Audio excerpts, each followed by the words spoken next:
are now watching the College Baseball Insider Show. It's behind him. This is hammered. Left field, and we are tied. Wow. Now, here are your hosts, giving you an inside look into the top matchups. Week 3 in the books. It was a rain-filled weekend. I'm just going to leave it at that. Q, Smitty, how's it going, fellas? It's good. Another winning week. I'll take it. Saturday wasn't, but Friday, Sunday. Yeah. Friday was good. Saturday wasn't good. Yesterday wasn't good. And I hate bullpens.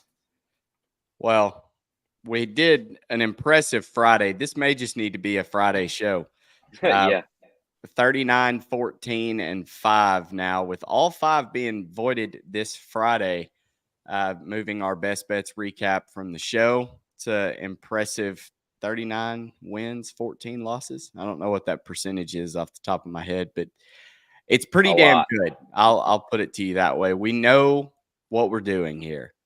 Alabama, Florida, no surprise there. LSU. I was lucky to get the win with Iowa. It looked like once again they were going to blow a late game after Brody Brecht had like 10 strikeouts against Ole Miss.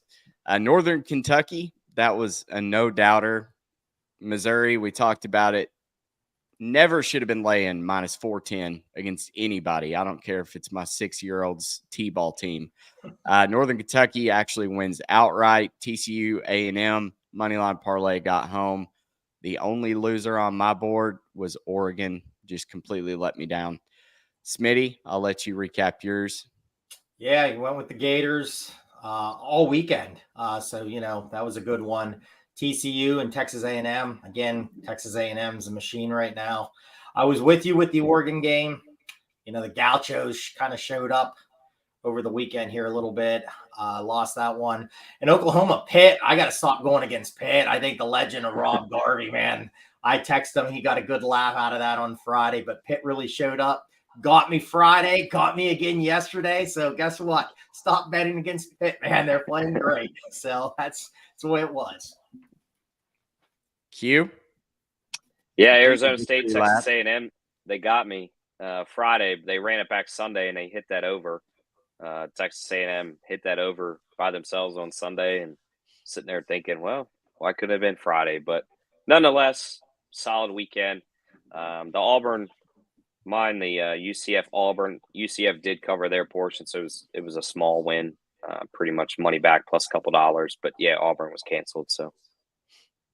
So of the just something to monitor, the projections that I've been running over here, we are at 14, 5, and 1 now over the last 3 days and I feel like it's going to continue to get more accurate the more data we get, but doing pretty well at predicting the straight up winner. It was a little off on the exact run scored, so I can just tell you don't use it to try to handicap totals. As you can see, it's never over with the metal bat, which brings us into the updated rankings after week 3. No change really. I feel like D1 just kind of let's just stay on autopilot for most of the year. The only big news, Indiana dropped out, and congratulations, UC Irvine off to a 9-0 start. Texas dropped. Texas dropped a bit.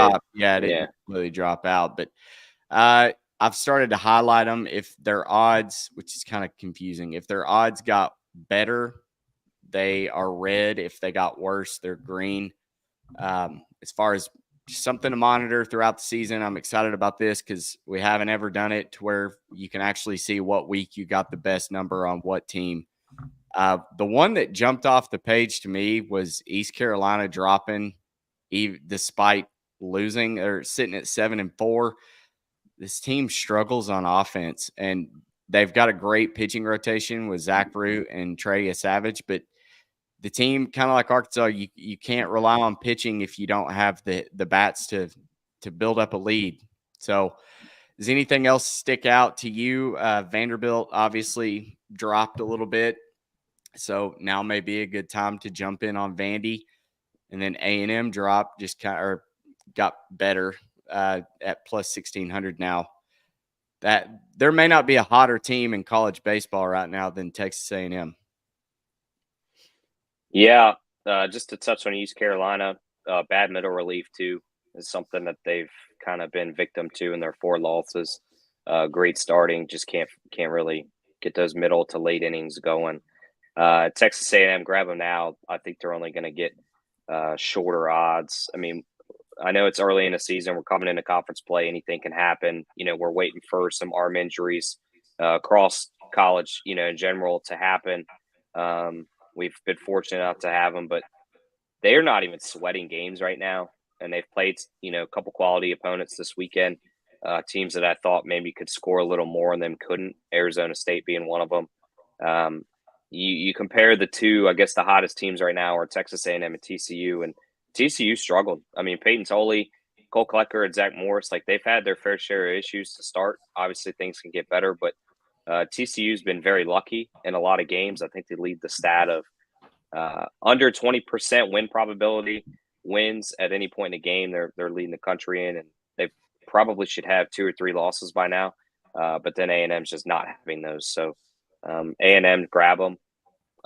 Vanderbilt, did they play just to the big weekend? I'm still curious about them. I think Koziel's a power bat for them, but I think I need to see a couple more weekends of this hitting versus 1 week where a team just got hot. I don't think I'm ready to say they're better yet. Smitty, anything jump out to you now that your Indiana Hoosiers are out of the top 25 right after you buy a shirt? I know I'm going to send the shirt back. I want my money Smitty back. curse. I want my money back. Send it back. No, I think Oregon State's a team. I know they're sitting there at 6. They're 11-1, and their 1 loss was against Arkansas, and that was a really good game.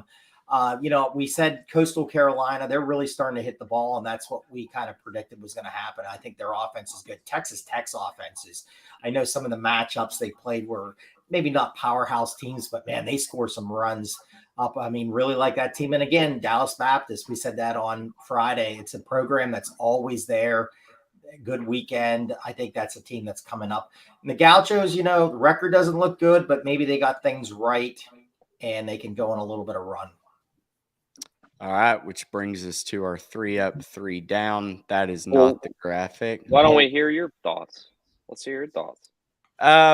Okay, well, I'm going to talk and do this at the same time. But I think, obviously no change at the top, really. Florida kind of surprises me going to 11-1. That may be the best number you get them until they drop a series in the SEC. They looked really impressive against Miami. I feel like they have righted the ship. TCU continues to get it done in these heartbreaking losses for their opponents, but this team's magical, sitting at 12-0. Their odds have not changed, and I feel like a lot of that is just to play into, nobody really knows yet what this TCU team is. They obviously have flaws, or they wouldn't be getting down in these games to have to come back. Outside of that, I'm with y'all on A&M, and you look at the board overall, there's not really a team. Alabama, maybe you could make the case for that jumps into that top 10 before the end of the season if they continue to do what they're doing with the bats and then their pitching rotation. But overall, I don't see a number on the board that I think you should just dive into. I feel like you missed your mark on Dallas Baptist now that those odds have been slashed in half. And then, your favorites, again, they're probably going to drop a series throughout the regular season. And at that point, if you want to jump into them and, try to get a couple cents more, do it then. But now that I have the correct graphic up as I stumbled through that, thanks, guys. 3 up, 3 down. So we had been giving you 3 and 3. A lot of times we're the same on several of them. But my up, I've got to give credit where credit's due. Vanderbilt continued to roll. They beat Texas after being down 11-3, had a 0.02 win probability in that one. Still figured out a way to win and cover the 1.5 run line, thus beating me because I had Texas plus 1.5. Thought it was money. They beat Louisiana 7-4, and then Houston 3-1. Still questionable on offense, but like I said, got to give credit where credit's due. I'll let you go, Q, with your up. Yeah, I think you could give this up to a bunch of teams like we talked about, but I think for me it's LSU. I think Jay Johnson made the right decision and making Luke Coleman the Friday night guy. And then Saturday, Gage jumped through, which was kind of different to see. I thought maybe him and Thatcher would flip, but Gage Jump gets the Saturday job and did not disappoint by any means against, quality competition. And then Thatcher coming in Sunday, he seemed pretty comfortable in that Sunday role. Maybe he's still young. I believe he's only a junior last year, I think, or maybe he's a sophomore. He's still kind of settling into LSU, I think. He had a breakout game in the College World Series, and maybe that put some pressure on him that he just wasn't ready for to start the season. So I think Jay Johnson made some great moves. LSU dominated Texas and frankly dominated the tournament. So I had to give him up just because I was the first to say I thought they were going to be a little slack to start the year coming off a championship, and they turned it on here in Minute Maid. It was awesome to see. Smitty. Yeah, Texas A&M, we've already talked about it. I think the one thing with this team is they're beating everyone and they're beating them well, where some of these teams that are a really good team, they've maybe dropped the game and it's been close in a game that with competition that you're like, why is that game that close? They've really taken care of business. So that's up for me. And this Big Ten, I mean, Indiana, what happened? Buy the t-shirt, then you fall apart. Iowa continues to be a team that's just, I think a lot of people are really high on them. And I think I was one of them with the pitching staff. The bullpen hasn't been great. We talk about sometimes how they can't score runs. So Indiana, Iowa, the two teams that were supposed to be really good, struggled, and just who else in that conference is really that great? Go Penn State. Let's keep going Penn State on that. But the Pac-12, it was close, everyone. But Big Ten, yeah, I'm sorry. I'm down on you this week. Very disappointed. Bad weekend. Before we get to the Longhorns, to touch on Texas A&M, this team is still ranked. They're 5th in hitting with a 151 WRC plus and 2nd in pitching with a 216 Sierra. So you talk about a very well-balanced team. Jim Schlossnagle is doing a great job with them. And quite frankly, I mean, they're as good of a threat to win the SEC at this point than anybody else. I mean, they've got better bats than Arkansas. Florida's pitching has looked a little shaky, but at the end of the day, I think the SEC gauntlet may get to them, but that's definitely a team to keep an eye on. All right, Q, the Longhorns. Let's have it. Fraudulent. Say fraudulent. I mean, well, I'll just sum it up. They're fraudulent. I mean, I kind of said they're iffy coming into the season, especially losing Luke Storm for, personal reasons. He definitely would have helped the team. I mean, they can hit, I think, a little better than maybe last year's team, but good Lord, I mean, they're throwing out us three in the middle relief and blowing leads. It's crazy. You're not going to be able to do that against TCU, Texas Tech, like coming into some big boy play. Even UCF coming in the Big 12. Look at what they've been doing. Like, if you can't even handle these tournaments and these small series, once you get in the conference play, like, it could get ugly. And I think Texas is just in for a long season here, and I think it's time maybe Dave Pierce, you got to really question if he's the guy there. So mine, I kind of touched on ECU a little bit, and for what it's worth, LeBaron Johnson Jr., he did pitch pretty well in that opening game against LSU. Just kind of like you said, they didn't have any relievers that could get it done. But okay, East Carolina, this is a team that is going to continue to struggle and lose games after their pitchers pitch phenomenally well. They lose a midweek to Old Dominion. You lose to Southeast Louisiana. These are games that you can't lose. I mean, if you're going to be the number one mid-major team moving forward, you have to win, and you have to win a lot of games to get that RPI up. So East Carolina, you've got to do better. You've got to give Savage and Root some run support. I mean, that's at the end of the day, to make it as a mid-major, it's like you look at Coastal Carolina and they've got the bats, but can their pitchers wake up? It's the opposite for East Carolina. And at this point, I don't have any faith in any of the mid-majors. I mean, we saw Dallas Baptist come back and win against Alabama. That was impressive. They may be the only team that I give a legitimate shot to make a deep run into Omaha. Do you have any arguments to that, Q? I mean, I think Coastal's actually pitched better than maybe all of us perceive. But no, I think generally I agree with you. But I do think Coastal's pitching is a little better than maybe people give them credit for.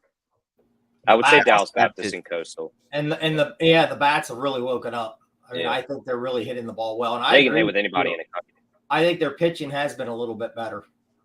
Dallas Baptist ranks 20th in team pitching and 10th in team pitching, 20th in team hitting. So they're a pretty balanced team too. Yeah, they're a wagon for sure. All right. So going back to the top 25, I'm disappointed we don't have any comments coming in. I know you guys have some questions. Maybe you can holler at us next time we'll do this and give you some notice to send in your questions. But just anything else you saw over week 3 that you want to touch on before you wrap it up? No, I mean, we know a lot about some teams coming in the next weekend, so it'll be interesting to see. Yeah, we've got a pretty loaded slate next weekend. We're going to try to do 10 previews for everybody and go a little bit more in depth in the Thursday or Friday show, depending on when we do it. But if that is all, thank you guys for tuning in, and we will see you later on this week.